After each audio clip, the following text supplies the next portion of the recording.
Nini Maryam, pemakan ari-ari bayi. Di dunia ini hanya sementara tempat kita mengumpulkan bekal amalan menuju alam yang kekal.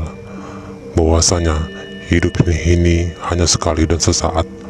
Janganlah sia-siakan hidupmu dengan hal yang membuatmu sulit, baik di dunia maupun akhirat. Hidup, mati, dan rezeki, semua rahasia Allah, tak ada yang tahu. Di sebuah dusun tinggal seorang nenek dalam kesendirian tanpa teman, anak serta sanak saudara.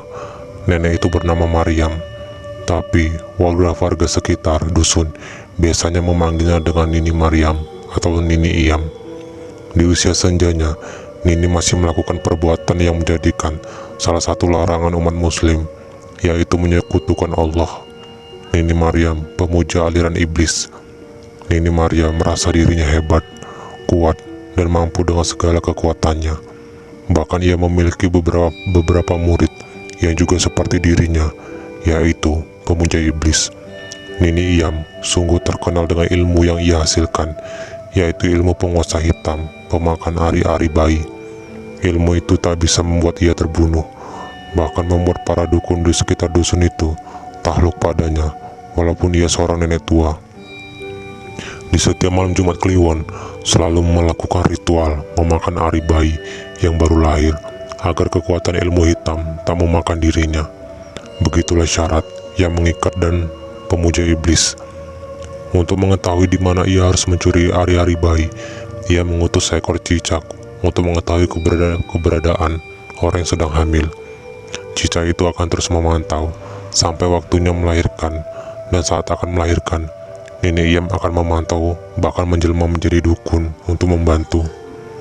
Sebenarnya, Nenek Iyam bukanlah penduduk asli dusun itu, melainkan berasal dari Alas Purwo. Ia diusir dari Alas Purwo oleh penguasaan alam gaib Alas Purwo karena melanggar pantangan mereka. Nini Maryam itu seorang anak dari hasil pernikahan Raja Gendruwo dengan seorang gadis dari kalangan manusia. Jadi, Nini Iyam itu berdarah iblis Gendruwo. Pantangannya ia langgar dari kerajaan gaib yang ada di Alas Purwo, yaitu memakan bangkai ibunya sendiri. Ibundanya setelah menikah dengan Raja Gendruwo, ia hidup di alam gaib dan meninggal saat melahirkan Maryam. Ayah Maryam tak menguburkan jenazah istri karena ia akan membangkitkan kembali setelah 100 hari kematiannya. Karena Maryam terlahir dari bangsa iblis, pertumbuhan cukup cepat dan tingkat kelaparan juga meningkatkan tanpa diketahui. Ia memakan bangkai ibunya yang saat itu dibaringkan sebuah batu. Maryam tergiur akan bau busuk yang keluar dari mayat ibunya. Ia pun memakai bangkai itu hingga bagian tangan kiri dan tak berbekas di lahapnya. Saat sedang menikmati, ayahnya menghampiri dan sangat murka. "Anak sialan, kau bahkan dengan bodoh makan ibumu sendiri. Pergi, tinggalkan kerajaanku saat ini," ucap Raja Gendruwo. Maryam saat itu masih kecil, hanya menatap bingung dan menangis. Lalu datanglah seorang pengasuh, kemudian membawa pergi Maryam meninggalkan kerajaan itu. Sifat iblis Maryam pun semakin menjadi, membuat pengasuhnya kewalahan mengikuti kemauannya yang harus memakan bangkai atau daging segar. Hingga suatu ketika, saat pengasuh tak dapat memenuhi keinginan Maryam, sifat iblis Maryam pun muncul. Ia dengan tega membunuh dan memakan jasad pengasuhnya sendiri yang telah merawatnya selama ini. Suatu ketika, salah satu warga dusun tempat di mana Maryam dan pengasuh tinggal, ada warga yang melahirkan.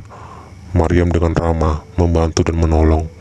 Setelah persalinan selesai, Maryam begitu tergiur oleh ari-ari bayi itu.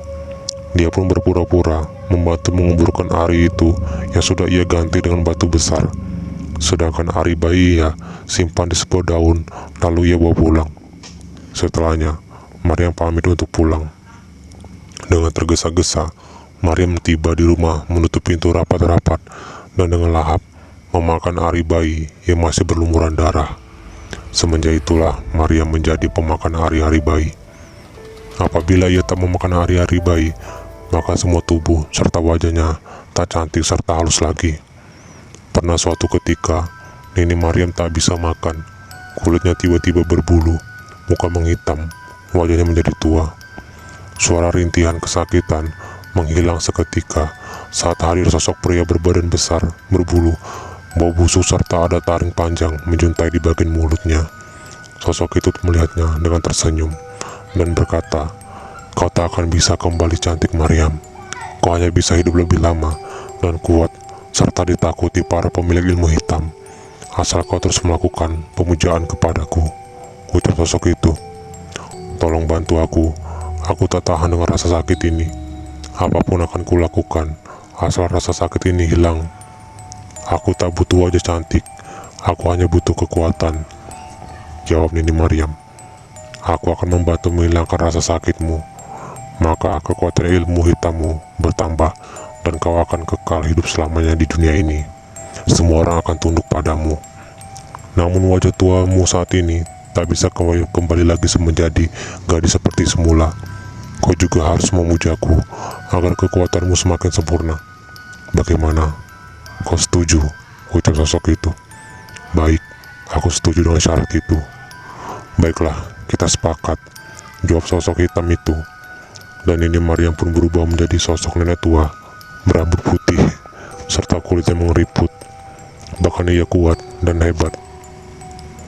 Sebelum sosok itu pergi meninggalkan Nini Maryam, ia berkata, "Ingat janjimu Maryam, teruslah memujaku, siapkan tempat khusus untukku di dalam rumah ini." Setelah kejadian itu, Nini Maryam pindah ke dusun yang saat ini ia tempati. Hidup sehari-hari layaknya nenek-nenek pada umurnya masih tampak sehat. Suatu ketika, Pak Iwan berusia sekitar 45 tahun, salah satu warga dusun itu. Ia mengalami suatu penyakit yang begitu aneh. Sekujur tubuhnya mengeluarkan bau busuk dan mengeluarkan belatung, membuat keluarganya tak tahan untuk merawatnya. Pak Iwan memiliki 2 anak perempuan, yang keduanya sudah menikah dan sedang mengandung. Derita sakit Pak Iwan tak hanya begitu saja.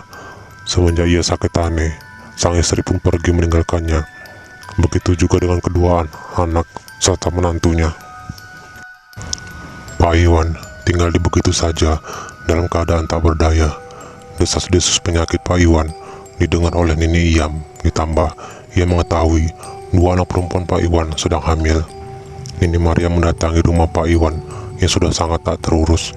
Dengan membawa bekal makan, berniat menjenguk, tapi hatinya tak setulus niatnya. "Permisi, ada orang di rumah," ucap Nini Maryam dengan nada suara lembut. "Silakan, masuk saja," ucap Pak Iwan dengan nada lemah. "Walah, Nini Maryam, jangan masuk nih, saya bau dan jijik," ucap Pak Iwan lemah dalam pembaringan. "Gak apa-apa Pak, niat saya mau menjenguk. Ini, saya bawakan sedikit makanan untukmu." "Gak perlu repot-repot nih, saya sakit begini hanya ingin mati, biar istri serta anak saya gak malu lagi sama penyakit saya," ucap Pak Iwan sambil menangis. "Jangan ngomong begitu Pak, dirimu pasti sembuh," ucap Nini memberi simpati, padahal hatinya berkata lain. "Ya udah, dimakan itu makanannya biar cepat sembuh. Nini pamit pulang dulu," Ibu Nini sambil tersenyum menyeringai. "Baik nih, makasih sudah bersedia menengok," ucap Pak Iwan. Tak lama terdengar suara teriakan kesakitan memilukan yang berasal dari rumah Pak Iwan. Suara berteriak meminta tolong, tapi hanya Nini Maryam yang mendengar, karena ia belum begitu jauh saat ia beranjak dari rumah Pak Iwan. "Katanya kau mau mati Iwan, itulah ajalmu. Nikmat bukan makanan penutup kematianmu. Aku akan datang 2 hari lagi. Kubiarkan dulu tubuhmu menjadi bangkai agar lebih nikmat saat kusantap," gumam Nini Maryam. Tepat malam kedua meninggalnya Pak Iwan yang tanpa diketahui siapapun, Nini Maryam mendatangi rumah tersebut dengan keadaan yang gelap gulita sambil berjalan dengan senyum menyeringai. "Ayo para iblis, kita makan tubuh si Iwan ini dengan lahap." Nini Maryam pun memakannya dengan lahap. Setelah kejadian itu, dusun kembali tenang, tak ada lagi yang sakit serta kehilangan hari-hari. Keadaan dusun kembali mencekam saat bulan purnama dan tepat malam Kliwon. Suara jeritan kesakitan dari salah satu warga dusun yang saat itu hendak melahirkan. Malam menjadi mencekam, hembusan angin yang begitu kencang, ditambah terangnya purnama bersinar. "Ampun, aku gak kuat. Ini sakit sekali Bu. Kemana Mas Joko? kenapa lama sekali memanggil dukun di dusun sebelah, Bu? Ucap Dewi. Tanpa mereka ketahui, Nini Mariam sudah memperhatikan mereka dari luar rumah itu. Nini Mariam menjelma menjadi dukun yang biasa membantu persalinan para warga dari dusun sebelah. Suami Dewi berlari tergesa-gesa di rumah. Namun saat hendak tiba di pekarangan rumah, ia terkejut melihat dukun beranak itu ada di depan rumahnya. Ya Allah nih, saya tadi ke rumah Nini, tapi Nini gak ada, ucap Joko kepada Nini Mariam yang menjelma menjadi dukun beranak. Ya wis, ayo kita bantu istrimu melahirkan, ucap Nini penuh semangat. Proses persalinan pun berjalan lancar, namun tanpa mereka ketahui, hari-hari bayi Joko dan Dewi ditukar Nini Mariam dengan sebongkah batu yang ia bungkus, sedangkan hari-hari bayi yang asli ia simpan di sebuah bungkusan yang terbungkus daun pisang. Setelah merasa semua beres, Nini pun pamit. Saya permisi pulang ya, karena sudah malam, ucap dukun jelmaan Nini Mariam kepada Joko dan Dewi yang saat itu sedang berbahagia. Ya sudah, ayo nih, saya antar pulang. Sudah terlalu malam ini dan jauh lagi. Gak usah, kau temani saja istrimu. Aku sudah biasa pulang malam sendirian, ucap Nini menolak halus. Jangan nih, gak apa-apa. Gak apa-apa, aku biasa, balas Nini yang bergegas jalan pulang. Yaudah nih, hati-hati. Sampai di rumah, Nini merubah kembali wujud aslinya, lalu membuka bungkusan ari-ari bayi yang terlihat begitu menggiurkan baginya. Cukuplah nak, cukup kau lakukan perbuatan ini. Ibu sedih melihatmu. Kembalilah ke alas Purwo dan bertemulah dengan ayahmu dan memintanya untuk mencabut sukmamu agar kau tak melakukan hal inilah, ucap sosok wanita cantik yang tak lain adalah ibunya. Siapa kau? Sembarangan mengganggu kenikmatanku. Aku ibumu nak, ibu yang melahirkanmu. Ibu yang dipaksa menikahi ayah iblismu hanya karena dia menginginkan keturunan dari bangsa manusia. Manusia dan iblis tak boleh bersatu. Itulah kehendak Sang Gusti Allah. Apabila kesesatan menghampiri hidupmu serta kemurkaannya menolakmu, kelak ajal menjemputmu. Wanita so pintar, aku tak akan mati karena ilmuku sakti mandraguna. Ajal Sang Gusti sangat pedih nak. Ibu tak ingin kau tersesat nak. Kembalilah ke alammu. Jangan lagi kau lakukan perbuatan itu. Aku tak peduli. Aku akan hidup selamanya dengan memakan hari-hari bayi ini dengan kenikmat. Baiklah, bila kau tetap akan pendirianmu, maka ridhoku tak menyertaimu. Beraninya kau padaku, hai wanita so pintar. Rasakan mantra pembakar sukma. Sembari mengucapkan mantra, tapi mantra itu tak berefek apapun kepadanya. Sang wanita cantik yang tak lain ibundanya sendiri. Makhluk macam apa kau, tak bisa terbakar oleh mantraku. Aku hamba Allah yang diizinkan membawamu dalam kebaikan, cintaku untuk ke jalan yang Gusti Allah serta ridhoku. Aku tak percaya ada siapa itu Gusti-Gusti. Sadarlah nak, terlahir dari rahimku karena kehendak Sang Gusti Allah. Jadilah pribadi yang lemah lembut, ucap ibunya yang berlinang air mata. Berdebah, kau telah berani memerintahkanku. Musnahlah kau dengan ajian mantra peleburan sukmaku ini. Rasakan.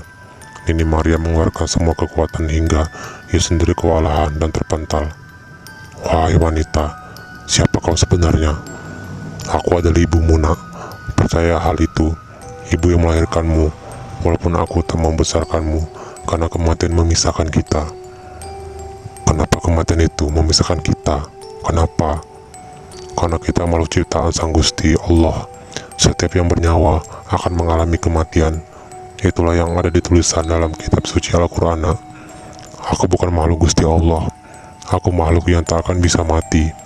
Ingat, karena aku ratu penguasa kegelapan dari pemuja iblis. Walaupun keadaannya sudah lemah akibat mengeluarkan mantra peleburan sukma agar sang ibu hangus terbakar, tapi korin ibunya baik-baik saja. Sudahlah nak, kembalilah ke alas Purwo. Kau akan kekal abadi bersama ini karena ketidaktahuanmu akan agama nak. Ibu Mariam mendekati Nini Mariam. Dengan rahasia Allah, Kemudian sang ibu membawa Nini Maryam ke kerajaan ayahnya untuk bertemu dengan sang ayah. Temui ayahmu, minta dia mencabut sukmamu. Hanya dia yang bisa mencabut sukmamu, nak. Salam hormat baginda raja. Aku Maryam mengaturkan sembah hormat pada baginda raja. Kau kembali anakku, kemarilah mendekat denganku. Nini Maryam berusaha bangkit dari duduknya, namun apa daya kondisinya tak mampu. Kemudian raja pun menghampirinya. Apa yang terjadi denganmu, nak? Kenapa kau begini? Aku Kang Mas, aku tak ingin anakku bernasib yang sama denganku. Maka aku mohon lepaskan sukmo, biarkan dia hidup tenang dengan kekal abadi bersamaku. Dia anakku, biarkan dia tinggal bersamaku. Kau hanya ingin memanfaatkan agar kekuatanmu bertambah kuat, ucap sang ibu dengan berderai air mata. Melihat wanita yang dia cintai tanpa belas kasih, Raja Iblis mencabut sukmo Nini Maryam dan raganya hingga Nini Maryam menjadi kesakitan. Kini jasad Nini Maryam berubah menjadi wanita cantik seperti sedia kala, dan raja menyuruh ke beberapa pengawalnya membawa jasad itu ke sebuah tempat.